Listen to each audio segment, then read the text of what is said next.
All right, here we go. Now let's continue with our exploration of Immanuel Kant's Aesthetics through his work, The Critique of Judgment, or at least selections from The Critique of Judgment. At this point, I think it's going to become really clear where Kant differs from David Hume. That's the previous philosopher that we covered in this class. And remember, if you remember back in the Hume article, The Standard of Taste, David Hume talks about this sort of paradox of taste, the idea that we have this intuition on the one hand that everyone has their own taste and you can't really fault a person if they like something. That's just their own personal preference. But then there's this other intuition that says, well, certainly some people have better taste than others, and certainly, I think that the kind of silly example I gave was, who would think Taco Bell is better than authentic Mexican food, right? Or that Beyonce is not as good of a singer, whether you like that style of music or not. That Beyonce, her singing voice is no better than the drunken guy at the karaoke bar. So we've got these two kind of, opposing reflexes. On the one hand, we want to say taste is just subjective. Then on the other hand, we want to say, well, surely some things are better than others, right? Surely, again, Beyonce is a better singer than that drunk karaoke dude, right? The way that Hume resolves this is he kind of, remember, he's the empiricist, so for him, all concepts are going to be based on this conception of, all concepts are going to be based on experience. So this conception of beauty is simply going to be based on what pleases me. And when we talk about standards of beauty, general standards of beauty, when we say things like, Shakespeare is better than,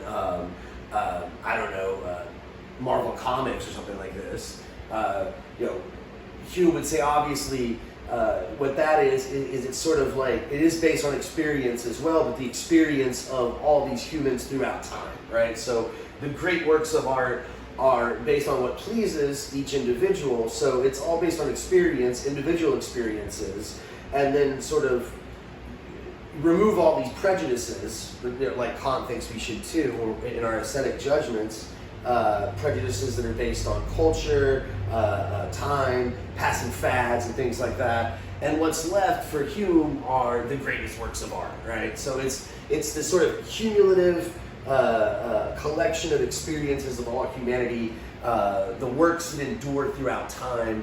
Those are the ones that are more beautiful and have more beauty, right? Now, for Kant, it's a little bit more complicated. He's not a rationalist, right? So he doesn't want to pull something like Plato, where he says that the beautiful is based on this conception of beauty, the idea of beauty, the form of beauty. It's not a conceptual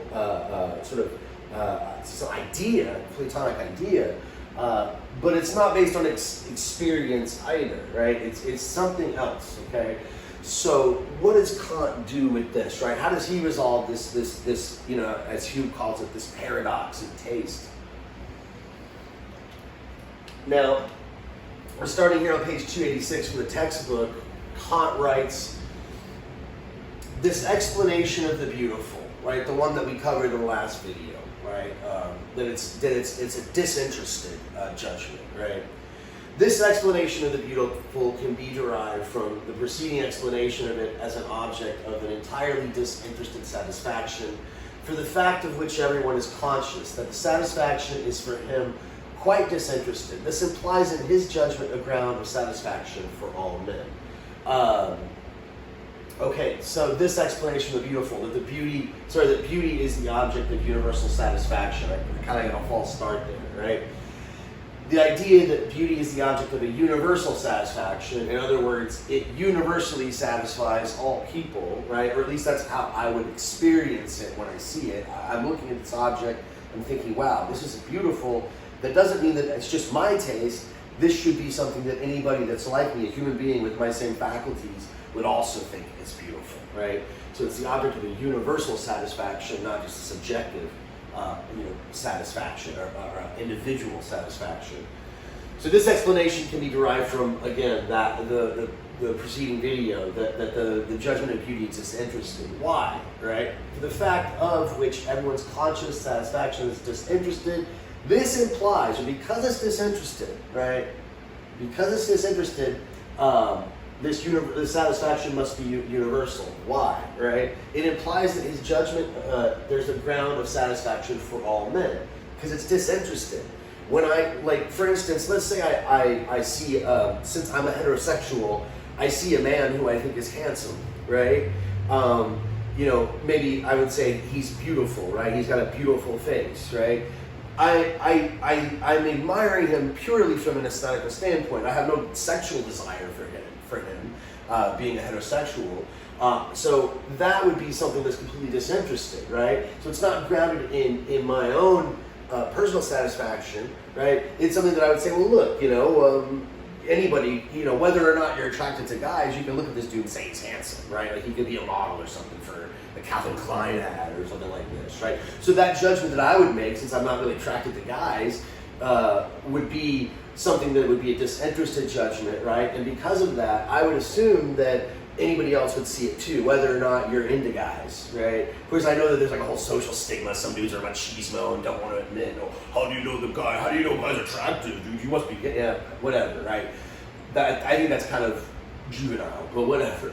And I think most people can tell whether someone is attractive or not, right? Whether or not they're into, most women are pretty straightforward about this, right? If they see a woman that's beautiful, they'll say she's pretty, right? Even though they're not into women.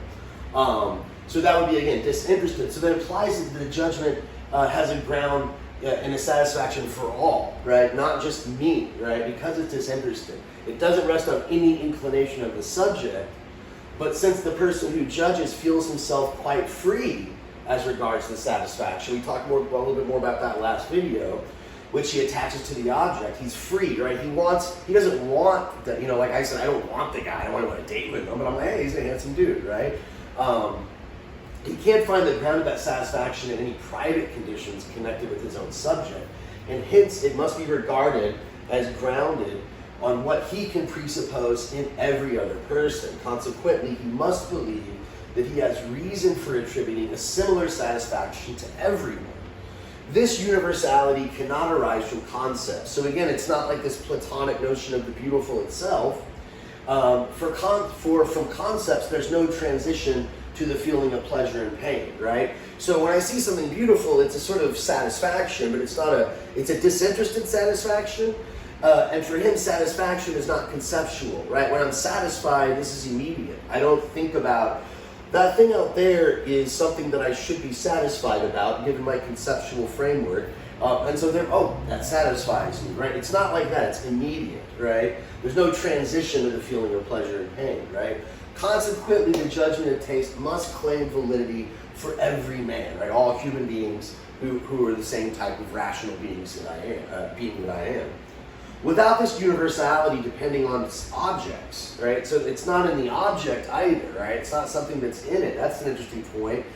It's how I respond to the object, right? It's my reaction to the object that is the key here, right? That is, there must be bound up with a title to subjective universality, all right? So it's in me, it's subjective, right? I'm feeling that it's beautiful. I'm responding to it in a way in such that I recognize it's beautiful, but it's universal in the sense that I'm thinking anybody would see that, right? If they don't, they lack taste, right? And that's what we mean by taste. Or at least taste in the sense of understanding the judgment of beauty, right? There are different types of taste, right? Like we talked about this a little bit in the last video, but let's recap a bit, right? There's 3 types of satisfaction, right? Some things are simply pleasant, right? This is not the beautiful for Kant. Right, and this is where kind of Hume stops, right? Hume seems to think all judgments of beauty are based simply on this. When we talk about things that are beautiful in a kind of objective sense, they're not really objectively beautiful. They're more, it's almost like they've stood the test of time. Again, we're not going to get too much into Hume because we already covered him, but just to quickly recap. So what does Kant say about this, right? For him, Hume's kind of right, but he's only talking about one kind of satisfaction, not the aesthetic, beautiful satisfaction that we get in our encounters with beautiful art and other things of beauty, like in nature. Okay, so again, this is all very close to Hume, but Hume overlooks the other more important part of our judgment regarding things of taste. So the pleasant when we talk about that, everyone is content that his judgment, which he bases on a private feeling, and by which he says of an object that it pleases him, should be merely limited to his own person. Thus, he's quite content that if he says canary wine is pleasant, another man may correct his expression and remind him that he ought to say, it's pleasant to me. To strive here with the design of reproving as incorrect another man's judgment, which is different from our own, as if the judgments were logically opposed, would be folly. As regards the pleasant, therefore, this fundamental proposition is valid. Everyone has his own taste of sense, right? So this is the first half of Hume's paradox, right? Everyone has their taste. You know, if I like it, you can't sort of say, well, you shouldn't like that. What do you mean? It's me. I like it. You don't. No big deal, right? You can't reprove someone for his own taste. This is the first half of the paradox. The second half of the paradox is not really a paradox for Kant, right? Because when we talk about the beautiful, we're talking about something completely different than just pleasing me in that sort of crude sense of gratification, right? When I say that canary wine is pleasant. The beautiful, he says, is different, right? It would be on the contrary laughable if a man who imagined anything to his own taste thought to justify him saying, this object, the house we see, the coat that person wears, the concert that we hear, the poem submitted to our judgment is beautiful for me, right? It'd be silly for me to say, this is beautiful for me, according to Kant, right? For he must not call it beautiful if it merely pleases him. Many things may have for him charm and pleasantness. No one troubles himself on that. But if he gives out anything as beautiful, he supposes in others the same satisfaction. He judges not merely for himself, but for everyone else, and speaks of beauty as if it were a property of things. Now, he's wrong about that. Kant doesn't think it's a property of things, but that's sort of the knee-jerk reaction, right? That thing is beautiful. No. The way it affects you, that's the beautiful, right? We'll get more into this later, right? So hence he says the thing is beautiful, and he does not count on the agreement of others with this, his judgment of satisfaction, because he's found this agreement several times before, but he demands it of them, right? So it's not the fact that he's like, well, I've seen this, and the next time I see it, I have the same reaction. No, he's like, no, this is something that anybody, no matter if it was me on today or me tomorrow or the next day or another human being standing in this spot, experiencing this object of beauty, they're all going to have this experience, right? Experiencing this representation, to use the Kantian jargon, right? You know, because he's found this agreement sometimes before, that's not what it's based on, but because he demands it of them, right? Right? He does not count on the agreement of others with the sad because he's found this agreement sometimes before, but he demands it of them. He blames them if they judge otherwise and denies them taste. Okay, the third type of satisfaction is when we say something's good, and that's different than saying it's beautiful, right? Plato is wrong about this, right? In respect of the good, it's true, Kant will allow that we say that judgments are good. They make rightful claims to validity for everyone. So they have that same sense as the beautiful, right? When I say something's beautiful, I'm not just speaking for myself, right? My own personal taste, right? I'm assuming it's an objective reaction that everyone else would have. But this is, something similar with the good, but the good is still different, Kant insists, right?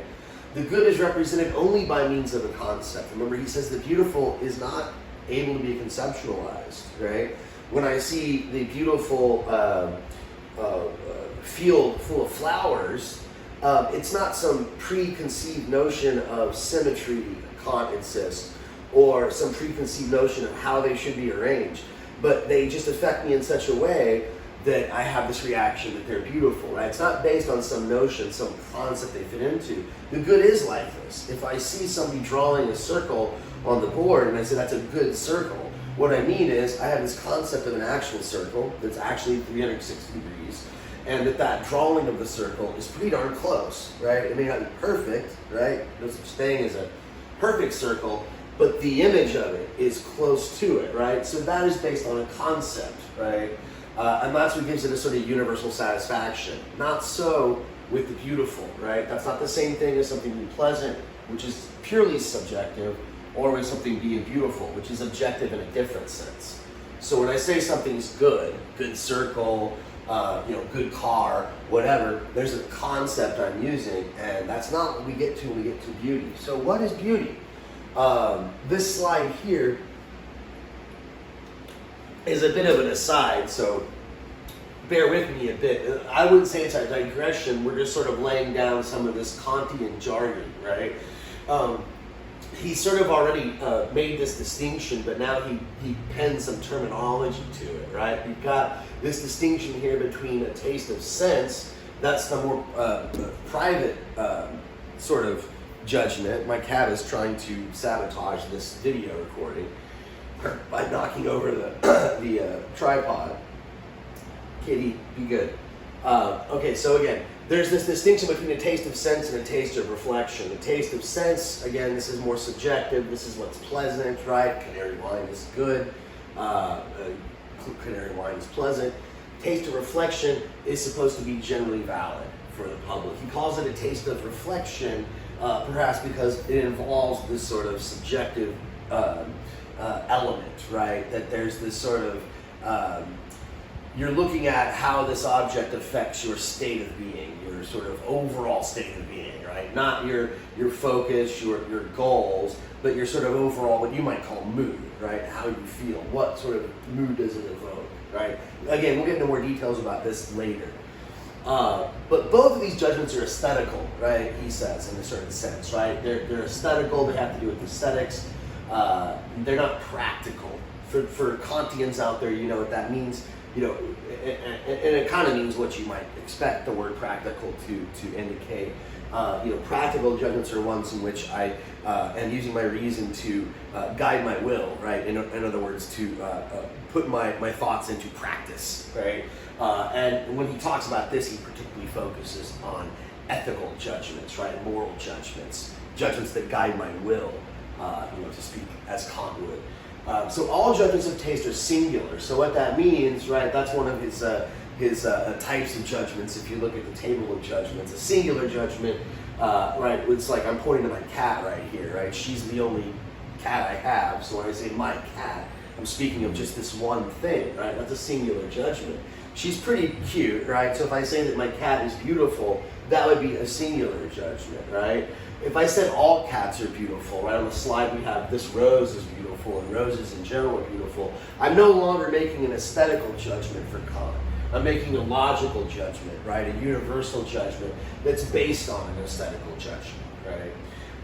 A taste of reflection, right, that's the second type, the one that's supposed to be generally valid but still aesthetical. It implies a universal validity, but that does not rest on concepts, right? Again, it's not something like the circle is good, right? It's not a conceptual notion of taste, right? The taste of reflection is aesthetical, not logical, right? It involves no objective quantity. Again, he doesn't think that the flowers that we were talking about in the last video, if you look at that slide, all the pretty little flowers, right? It's not that far back, you can probably look at it here. Right, they're not beautiful because he's going to claim, now this is something Plato and Aristotle might push back on, but they're not beautiful because of some symmetry in their arrangement, right? In fact, this is, I think, a good example because they're all kind of randomly just sort of like thrown in there. But they all, the effect of the way the colors are together, it's very beautiful. But this image doesn't sort of fulfill some preconceived notion of how flowers should be arranged, right?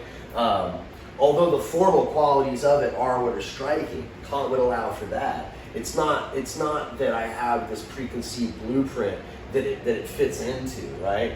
So again, these tastes of reflection are not logical, right? They don't involve a quantity, only what is subjective, but it's understood as having subjective universal validity, right? So it's subjective, it's something I feel in my own experience.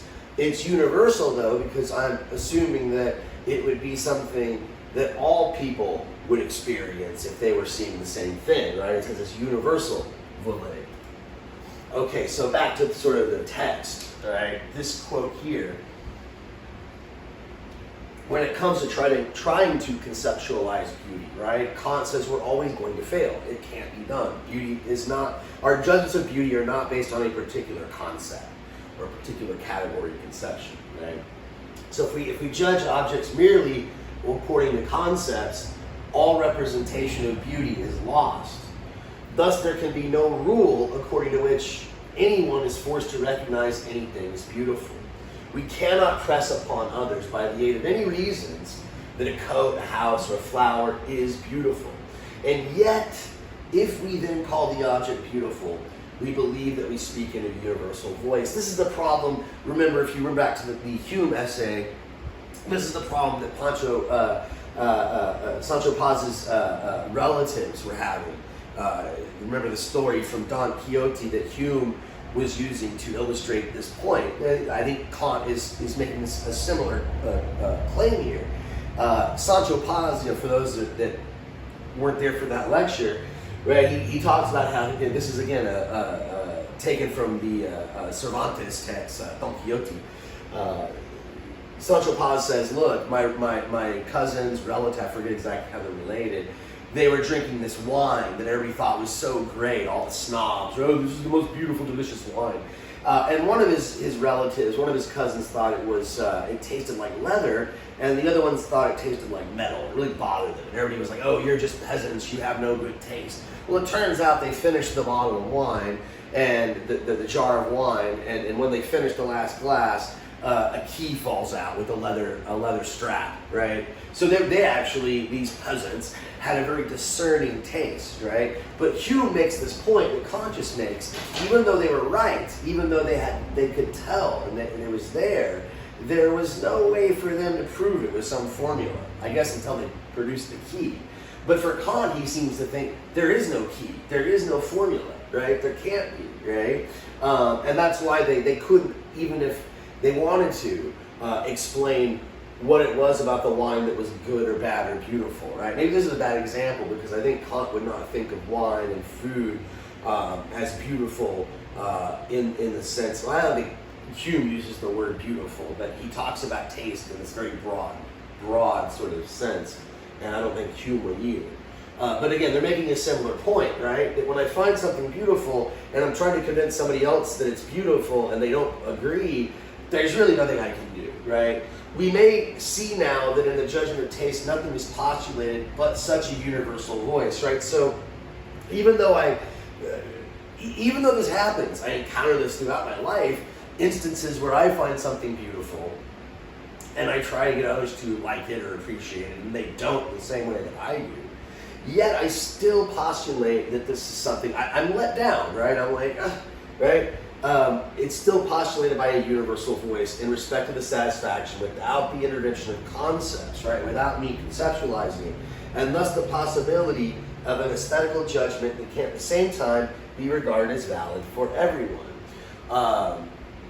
So what is it about this encounter with the beautiful? And this is where I think it gets really interesting, right? This is where he kind of answers the question that Hume didn't, right?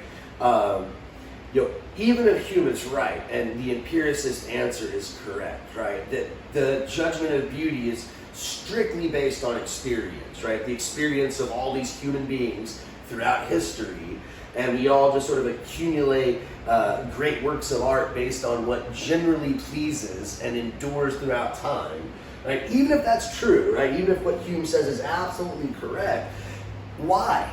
Why do things please? He never really answers that, right? He never gives us an answer for that. He just seems to say, well, it just does, right? You see something and it draws you in. And, of course, remember, he admits that some things can get in the way of that. Maybe you lack taste or whatever. You have prejudices. But ultimately, he doesn't say what it is, right? I would say today, if Hume were alive, he would probably look to biology for that answer, right? He would probably try to find some scientific. The biologist can look at human, the body, right, and how it is organized. In fact, I think Hume even seems to sort of, David Hume seems to actually imply that very briefly in that essay, right? That the way that our body is constituted, it's naturally going to react to certain things, right? I think I gave the example of the scene from Franz Kafka's Metamorphosis, right, where for those who aren't familiar, the short story where this guy wakes up one morning, he's turned into a cockroach, right? Or just a bug, I don't really say cockroach, right? And his family are freaking out, and they don't know it's him for a while, but eventually his sister, she figures out it's him and tries to feed him, and he doesn't want to eat any food. Now he's a cockroach, like, his favorite food she puts out for him, but then she gets a bunch of rotten cheese and rotten vegetables, and he just, for some reason, he's all of a sudden just all over, it's delicious to him, right? Because he doesn't have the same type of body, right? I have a suspicion that would be David Hume's answer to this question, right? Okay, so if beauty is just based on experience, and when we say something beautiful, it's just what pleases us, but works of art that are generally considered beautiful just do that on a grander scale throughout history. The biological answer is, well, it's because humans are the way we are, by human nature, by our bodies. Our bodies respond to works of art. An animal, apparently there's music for cats out there. I should probably get some and put the stereo on so she'll leave me alone.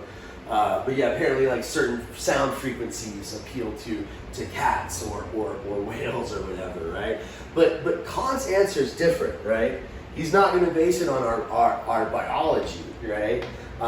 He's going to base it on what he calls the free play of the mind's faculties. And I think this is a good place to stop the video, right? I want to try to keep these somewhat short, so we'll pick up right here at the beginning of the next one. All right, cheers.